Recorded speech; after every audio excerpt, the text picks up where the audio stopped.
우리 오늘도 말씀 나누기 전에요. 가슴에 손을 얹고 두 눈을 감고 우리 천천히 함께 고백합니다. 주님께서 나를 부르십니다. 주님께서 나를 부르사 내게 말씀하십니다.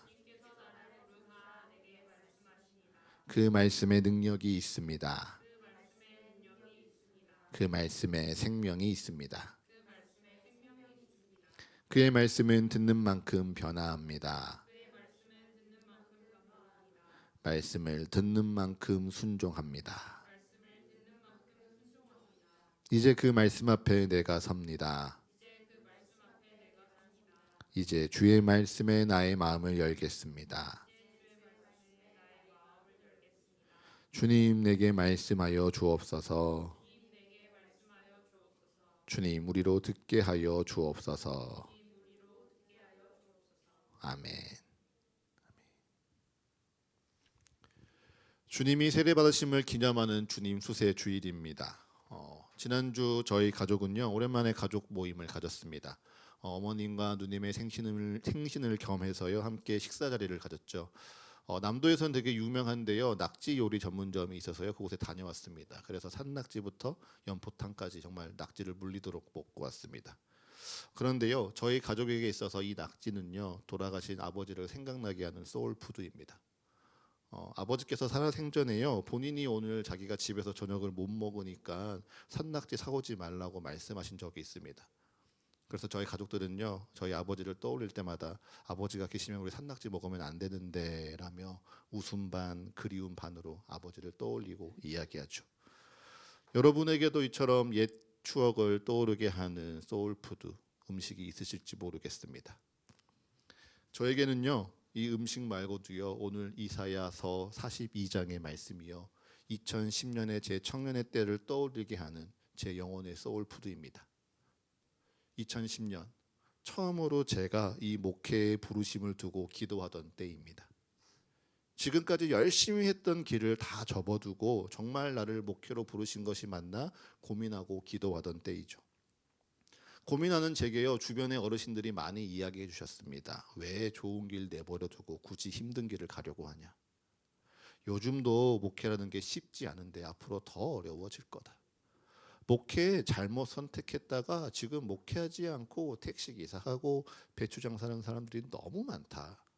굳이 힘든 길 가지 말고 좋은 길 네가 갔으면 좋겠다. 저를 아끼는 마음으로 한마디씩 다 해주셨습니다. 다만 그 소리를 들을 때마다요 저는 너무도 혼란스러웠습니다. 저는 분명 하나님의 말씀하신 것 같았는데 그 말씀이 틀린 건가? 내가 잘못 선택하면 어떡하지? 나에게 부르신 이 말씀이 하나님의 음성이 아니고 거짓의 유혹이면 나는 이제 어떻게 되는 거지? 내 인생 정말 다 어그러지고 망가지는 것이 아닌가 두려웠죠. 이 두려운 마음을요 저는 혼자 해결하지 못해서요 기도원에 혼자 기도하러 찾아갔습니다.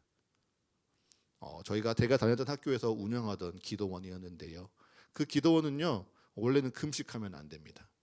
밥을 먹고요 노동도 기도라는 그런 모토하에 잘 먹고 그 수도원의 일을 같이 노동하는 것도 기도 중에 하나의 곳입니다. 그런데 제 마음이 너무도 괴로우니까 원장님을 찾아가서 제가 말씀드렸습니다. 제가 진짜 꼭 기도해야 될 게 있습니다. 제가 꼭 붙들어야 될 씨름하고 할 기도 제목이 있으니까요 제게 금식을 허락해 주십시오 하고 금식을 허락받고요 일주일 동안 금식하며 기도했습니다.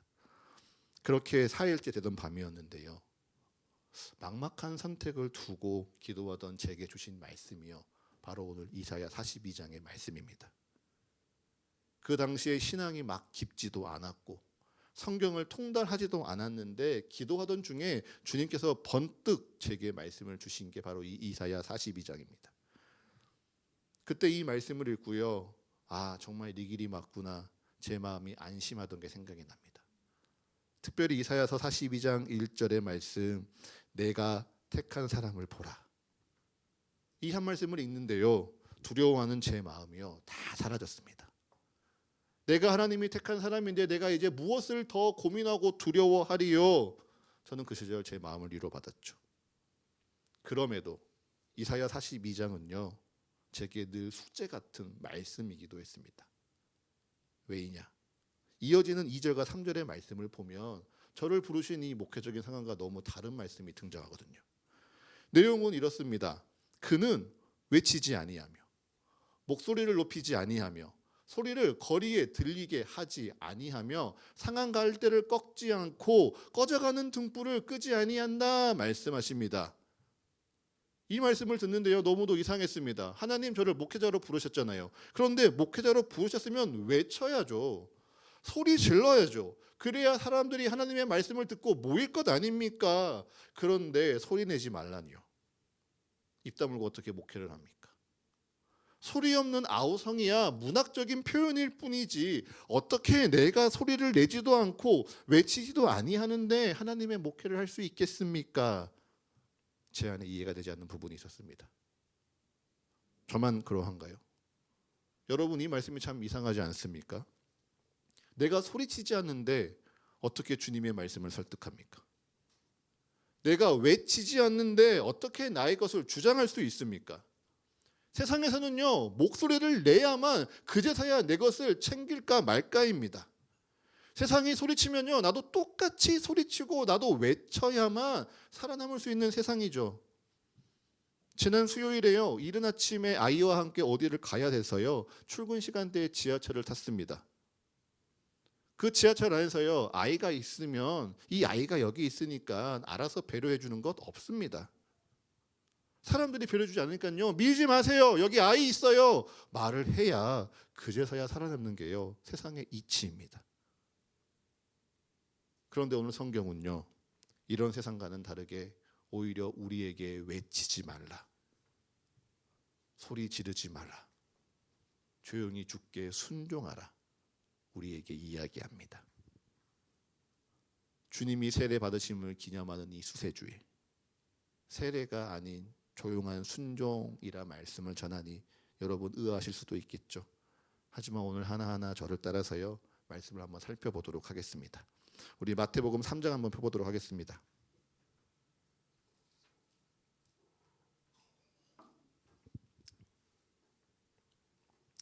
자, 마태복음 3장의 말씀을 보면요, 주님 수세주일에 딱 어울리게 주님이 세례 받으시는 장면이 등장합니다. 여러분이 할 수 있는 최대한의 상상력을 동원해서요, 이 장면을 한번 그려보십시오. 예수님께서 세례를 받으러 수많은 인파를 헤치고요, 지금 요단강으로 나아가십니다. 그리고 요단 강가에 있는 세례 요한에게 고개를 숙이시고요, 예수님께서 세례 요한에게 세례를 받습니다. 여기까지는요, 그곳에 모인 모든 사람들이 똑같이 행하는 아주 평범한 장면입니다. 그런데 이후로 환상적인 장면이 시작되죠. 예수님이 세례를 받으시고요, 예수님이 물가로 올라오셨습니다. 그러자 하늘이 열리고요, 그 하늘에서 성령이 비둘기같이 내려옵니다. 그 성령이 예수님 위에 임하니 하늘에서 이렇게 소리가 들리죠. 이는 내 사랑하는 아들이요 내 기뻐하는 자라. 아멘. 우리가 익히 들었고요, 또한 기억하고 있는 예수님이 세례 받으시는 은혜로운 장면입니다. 그런데 제가 오늘 말씀의 열쇠가 뭐라고 했죠? 조용한 순종이라고 말씀드렸죠. 조용한 순종이라는 이 열쇠를 가지고 오늘 마태복음 3장의 말씀을 다시 보는데요, 유독 이 말씀이 눈에 들어옵니다. 자, 우리 마태복음 3장 13절의 말씀 함께 읽겠습니다. 마태복음 3장 13절입니다. 함께 있습니다. 시작. 이때 예수께서 갈릴리로부터 요단강에 이르러 요한에게 세례를 받으려 하시니. 아멘. 예수께서 갈릴리에서부터 요단강에 이르러 세례 요한에게 세례를 받으려 하시니, 어쩌면 하늘이 열리고 성령이 비둘기같이 내려오는 이 신비로운 장면과 비교해서요, 너무도 평범한 설명 같습니다. 그런데 이 말씀을 보면서요, 문득 주님이 제게 이런 질문을 주시더라고요. 갈릴리로부터 요단강까지 얼마나 될까? 과연 세례 요한에게만 예수님이 세례를 받아야 했을까? 여러분, 갈릴리로부터 요단강까지 얼마나 될 거라 생각하십니까? 이 표현은요, 마치 오늘 우리 예배 끝나고 서울숲에 같이 산책 한번 할래요? 라고 말할 정도로 가볍게 들리는 게 사실입니다. 그런데 갈릴리에서 요단강은요, 최소 100km가 떨어진 곳입니다. 서울에서 천안까지 가는 거리입니다. 도보로 한다면요 3박 4일 동안 쉬지 않고 걸어야 갈 수 있는 곳이 바로 갈릴리에서 요단강까지의 거리입니다. 그러니까 예수님께서 갈릴리에서 요단강으로 세례를 받으러 가셨다 하는 것은요 100km, 대로도 아니라 광야의 길, 잘 닦여진 길이 아니라 모래가 가득한 그 광야의 길을요 3박 4일 동안 혼자 걸어가셨다는 겁니다. 왜요? 세례 요한에게 세례를 받으려고요. 그러면 두 번째 질문이 자연스럽게 등장하죠. 세례 요한만 세례를 주면 그 정도 수고를 감안해서라도 갈만할 것 같습니다. 그런데 사실 그 당시 세례는요 유대교의 아주 전통적인 예식 중에 하나였습니다. 그리고 예수님이 태어나신 그 당시 죄 사함과 더불어서요 시대의 화두와 같은 트렌디한 행사가 바로 세례를 받는 거였습니다. 그래서 유대 근동에서는요 물이 있는 곳이라면 어디든지 랍비들과 종교의 지도자들이 세례를 베풀고 있었죠. 그러니 예수님은요 굳이 세례를 받기 위해 갈릴리에서 요단강까지 100km를 걸어가지 않으셔도 됐습니다. 오히려 세례를 위해 갈릴리에서 요단으로 간다는 것은요 인간적으로 볼 때 매우 비효율적이고 비합리적인 일이었죠.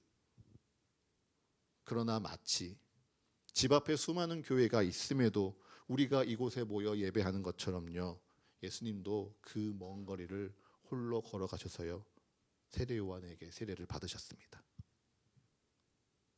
정말 세례 요한에게 세례를 받으시기 위해 예수님은 그 100km가 되는 여정을요 묵묵히 걸어가셨습니다.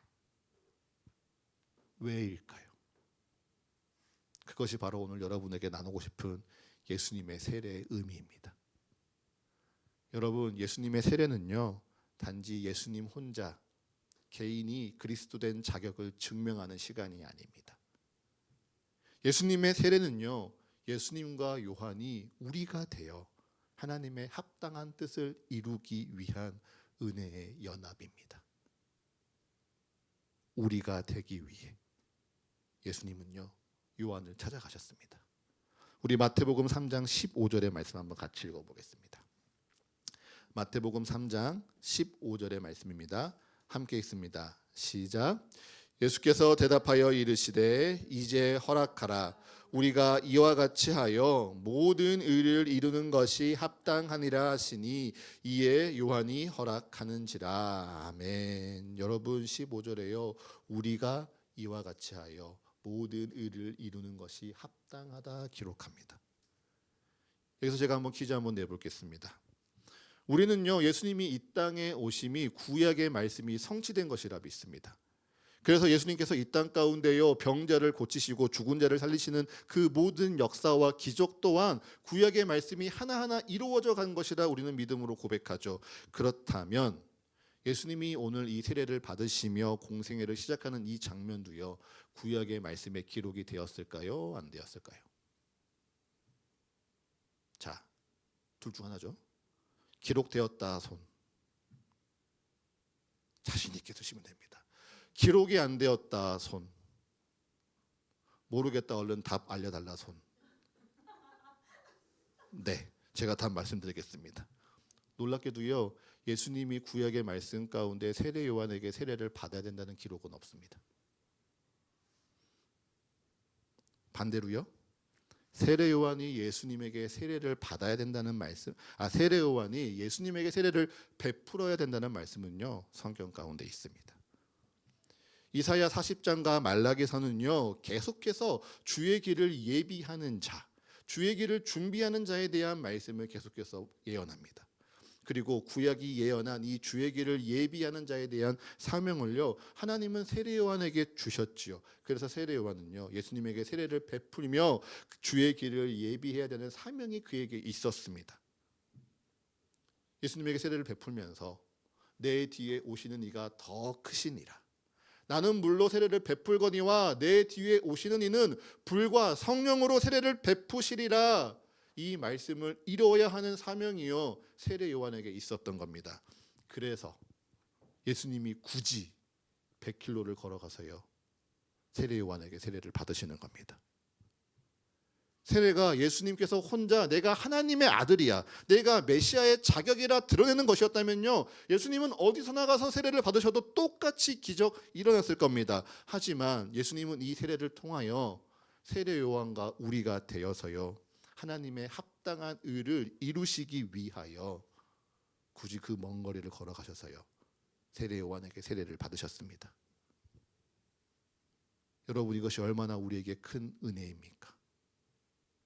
예수님은 혼자 짠 하고 나타나서요, 내가 메시아다라고 말씀하셔도 아무런 상관없었습니다. 방금 말씀드린 것처럼 어디서 혼자 세례 받으시고요, 공생애를 조용히 시작하셔도 아무 상관없습니다. 하지만 예수님은요, 절대 그렇지 않으셨습니다. 하나님의 말씀대로 구약의 말씀을 이루시기 위하여 동정녀 마리아에게 가장 약한 아기로 태어나셨습니다. 또한 하나님의 신실한 계획을 다 이루시기 위하여 굳이 100km 되는 그 먼 거리를 가셔서요, 세례 요한에게 고개를 숙이시고요, 잠잠히 순종하셨습니다. 그리고 자신에게 세례를 베풀어야 사명을 이루는 세례 요한에게 세례를 받으시사 예수님은요, 그와 우리가 되어 하나님이 기뻐하시는 뜻을 이루신 겁니다. 예수님의 세례가 내가 이와 같이 하여 모든 의를 이루는 것이 아니라 우리가 이와 같이 하여 하나님이 기뻐하시는 그 뜻을 이루는 것이 합당하다, 오늘 성경은 고백하는 것이죠. 사랑하는 사과의 가족 여러분, 기억하십시오. 내가 하나님의 의를 이루는 것이 아니라요, 우리가 하나님의 의를 이루는 겁니다. 우리가요, 함께 이루는 겁니다. 이것이 예수님께서 그의 세례를 통하여 우리에게 가르쳐주시는 오늘의 말씀입니다.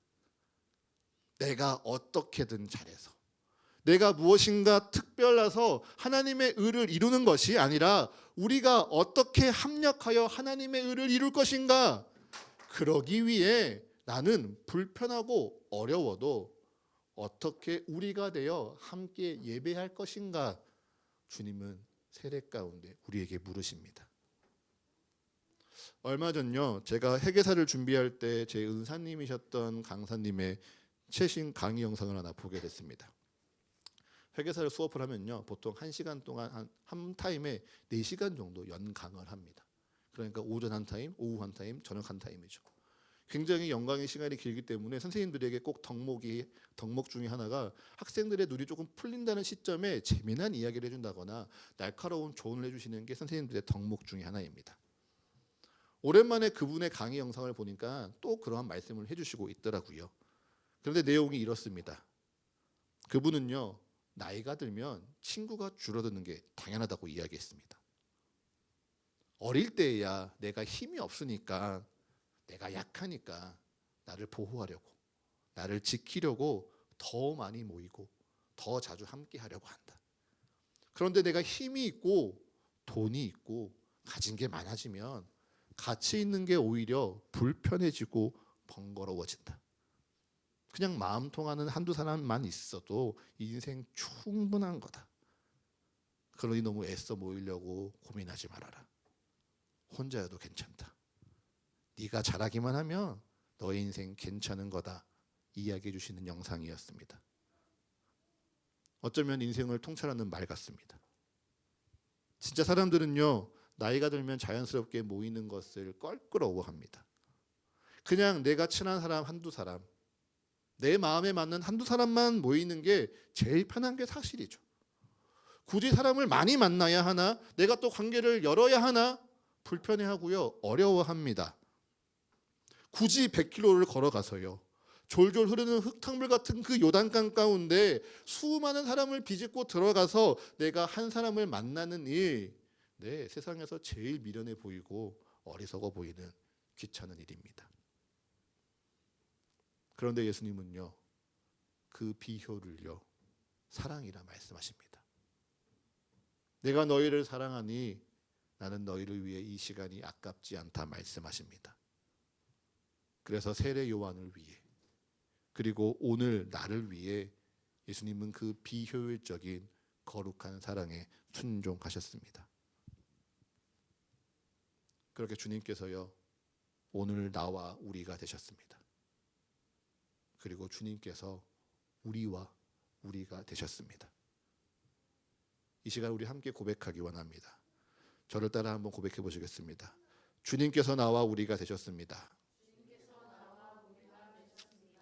주님께서 나와 우리가 되셨습니다. 아멘. 여러분 정말로요, 주님께서 나와 우리가 되셨습니다. 그리고 주님께서 나와 우리가 되심을 오늘 이 세례를 통하여 확증하셨습니다.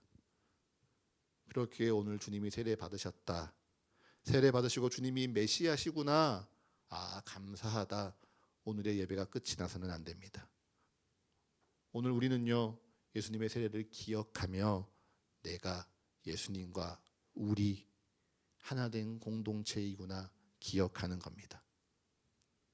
나와 주님이 우리 되시기 위하여 비효율적이고 비합리적이고 번거롭고 귀찮은 그 모든 시간을 묵묵히 순종하고 참으셨음에 우리는 감사하면서요, 오늘 그 사랑에 나도 나를 내어드리는 겁니다.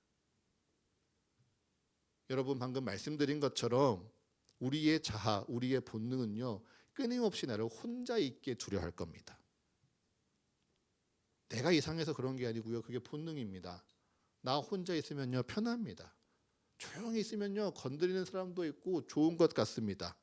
굳이 내가 통제할 수 없고 다스릴 수 없는 상황과 사람들을요 곁에 두지 않는 게 속 편하다 생각할지 모르죠. 그런데 여러분, 나 혼자 있을 때 내가 느끼는 것은요, 평안이 아니라 고립에 대한 불안뿐입니다. 내가 혼자 있을 때 내게 들려오는 소리가 나를 위로하고 나를 더욱더 살아나게 하는 것이 아니라요, 내가 그렇게 살지 못함을 책망하며 불안하게 할 뿐입니다.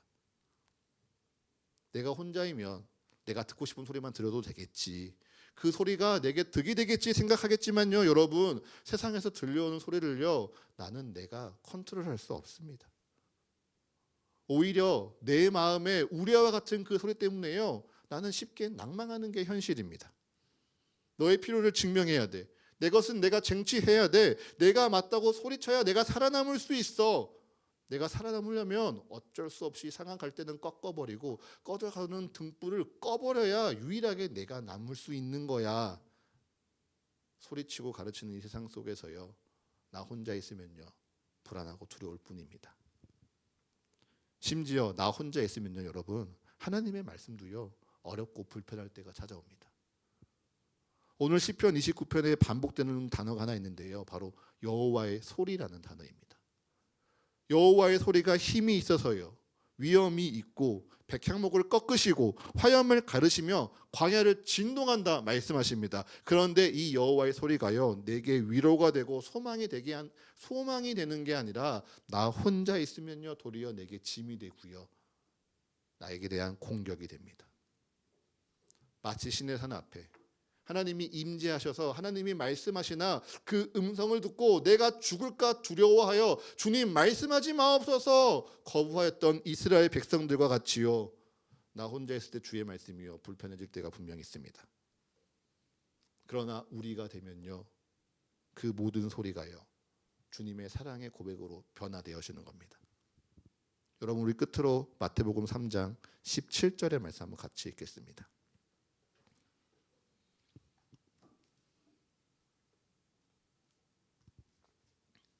마태복음 3장 17절의 말씀입니다. 함께 읽습니다. 시작. 하늘로부터 소리가 있어 말씀하시되 이는 내 사랑하는 아들이요 내 기뻐하는 자라 하시니라. 아멘. 여러분, 예수님은 세례 요한에게 세례를 받으셨죠. 세례 요한에게 세례를 받으시고요, 예수님은 세례 요한과 우리가 되어 하나님이 기뻐하시는 이유를 이루셨습니다. 그리고 하나님의 선하시고 기뻐하신 그 뜻이 이루어지니 하나님은요 우리에게 말씀하십니다. 이는 내 사랑하는 아들이요, 이는 내 사랑하는 딸이요, 내가 기뻐하는 자라. 아멘. 여러분, 이 말씀이 단순히 개인의 자격을 증명한 예수님이 아니라 세례 요한과 우리가 되어 하나님이 기뻐하시는 그 의를 이루신 우리를 향한 말씀임을 기억하며 마음에 깊이 새기시기를 축복합니다. 사랑하는 서가의 가족 여러분, 저는 고백합니다. 저는 제가 목회자가 되기 위해서요, 여러분이 필요합니다. 여러분이 아니라면요, 저는 저를 부르신 하나님의 뜻을 이룰 수 없습니다. 그처럼 여러분에게도 제가 필요하기를 소망합니다. 그렇게 저와 여러분이 주님의 부르심 안에서 우리가 될 때 하나님의 말씀의 은혜가 차고 넘치게 풍성하게 채워지기를 소망합니다. 이스라엘 백성들이요, 시내산 앞에 홀로 서 있었을 땐 하나님의 그 음성이 죽을까 두려워하는 두려운 음성에 불과했습니다. 하지만 모세가 그들과 함께하니 하나님의 음성은요, 그들을 인도하시고 붙드시며 함께하신다는 사랑의 고백으로 변화됩니다.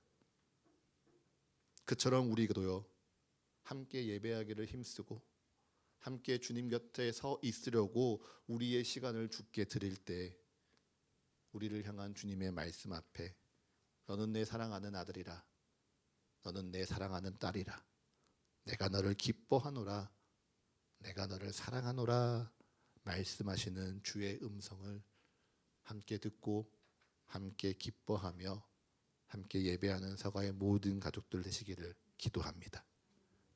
말씀을 정리하겠습니다. 여러분, 예수님의 세례는요, 결코 그가 혼자 메시아 그리스도 되심을 드러내는 개인의 자격을 증명하는 시간이 아니었습니다. 오히려 예수님의 세례는요, 나와 우리가 되어 우리의 사명을 함께 이루고자 하시는 주님의 동참이요, 하나님이 기뻐하시는 뜻 가운데 우리를 초대하시는 주님의 부르심입니다. 그러니 여러분, 2026년 이 한 해 가운데요, 우리가 나누었던 말씀과 같이 주님의 초대 앞에 나를 좀 내어드리십시오. 그리고 렛힘, 주님께서 일하게 두십시오. 그렇게 주님께서 우리 안에 일하실 때 말씀이 우리 안에 비벼지고 기도가 우리 안에 어우러져서요, 그리스도의 거룩한 향기로 거듭나는 자들이 되도록 Let us, 우리가 되어지도록 두십시오. 그처럼 주가 부르신 내가 우리가 되어져 갈 때 우리를 향한 주님의 선하시고 기뻐하시고 온전한 뜻이 반드시 이루어질 줄을 믿습니다. 그러한 나의 한 해, 우리의 2026년을 기억하시며 주님이 시작하신 의로운 뜻 우리를 통하여 일하여 주옵소서라며 우리의 믿음의 고백을 담아 함께 찬양하고 기도하겠습니다.